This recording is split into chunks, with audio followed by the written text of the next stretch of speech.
กลางดงควันคืนที่เฝ้ายืนสู่เราร้ายได้รับจดหมายน้องชมชายเจ้าทรงยืนอยู่กลางพนาเป็นเวลาทุ่มคืนเสียงปืนปังปืนไม่คำนึงเลยเชียวจอมอเนื้อทองเทียนใส่ซองสดสีฟ้าที่ครึ้มราลืมข้าวปลาไม่แลเหลืองหายเหนื่อยหายเพลียทางเสีย10 กว่าเที่ยวนั่งยิ้มคนเดียวใจเลี้ยวถึงโชมตรู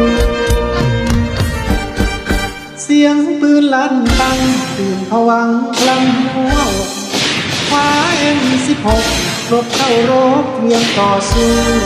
ฟังหลวงพ่อแม่น้อยพร้อมสายสร้อยใจที่ร้ายขอสู้ให้โลกรู้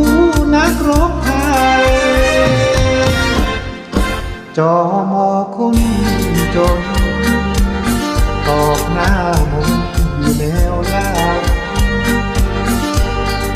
ได้รับหรือยังเจ้ารอยช่างจำได้ไหมนั่งตอบจอมอเลยก็ไม่ได้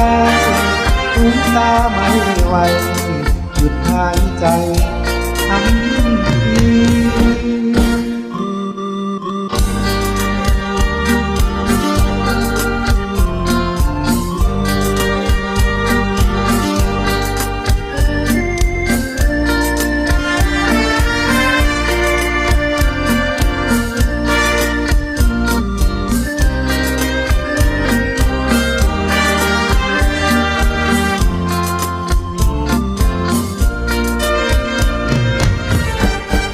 เสียงปืนลั่นปังตื่นผวังคลั่งหัวอก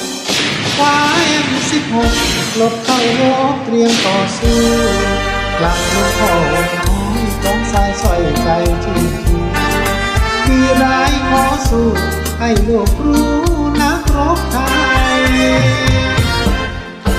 จอมอคงจนออกหน้ามนอยู่แนวหน้าได้รับหรือยัง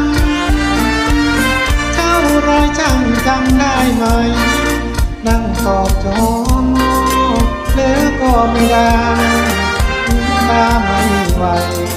หยุดหายใจ